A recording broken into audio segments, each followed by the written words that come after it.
Hello and welcome to this game review.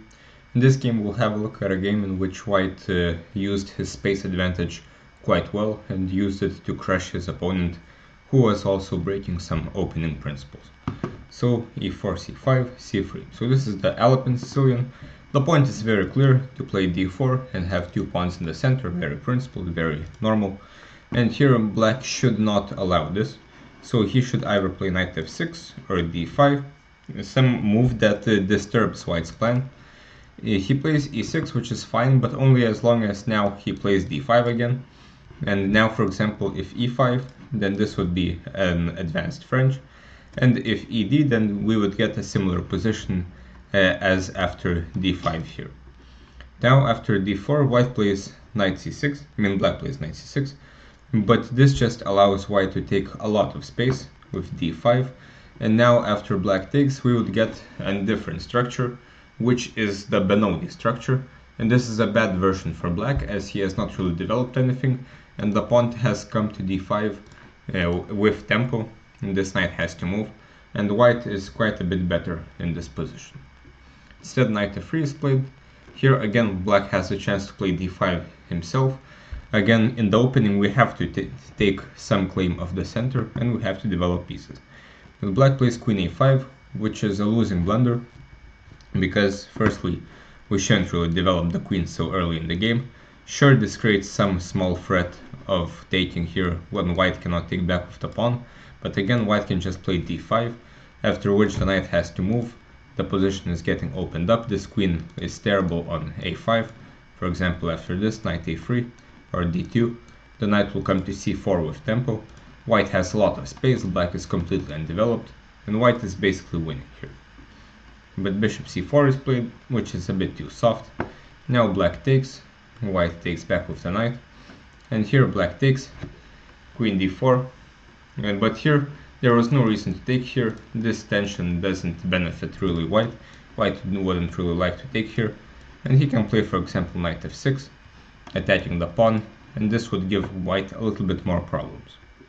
When I said knight d4, queen d4, and here black uses his queen again, instead of developing pieces, which he should do, for example knight e7 to c6, then developing the bishop and castling.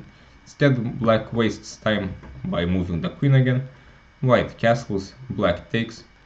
Again, this is tension that doesn't favor white. White doesn't really want to take to improve the position, so black should again try to improve his pieces.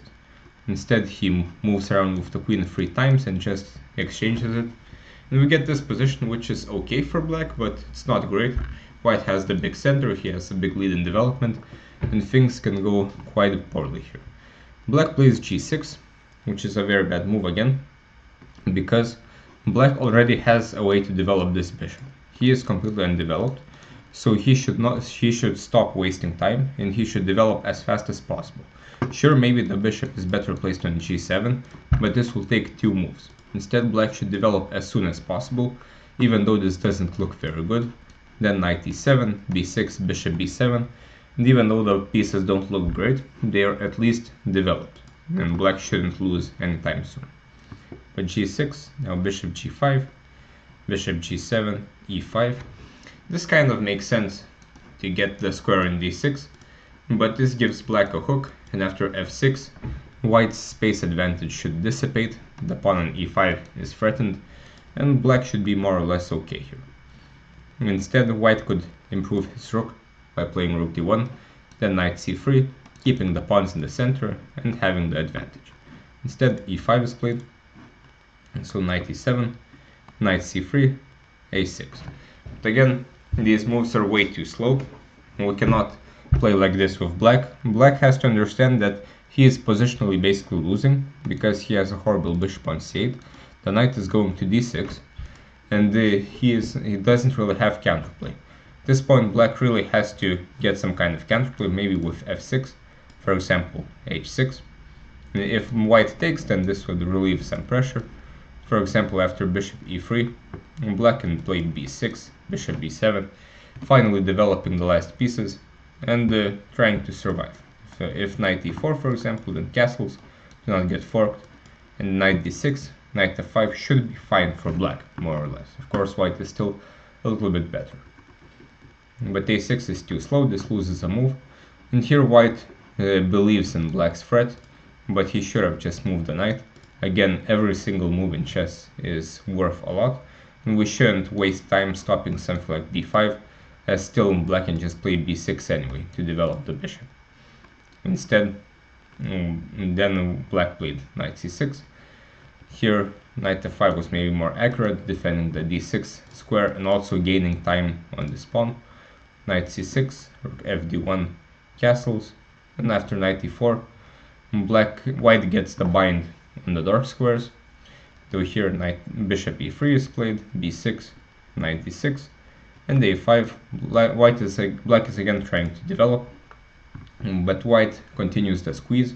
f4, a nice move defending the pawn on e5 so that we could play d5 and start opening up the position. White is dominating with his knight on d6, and black is really in trouble. He should now try to exchange some pieces, especially his worst piece, the bishop.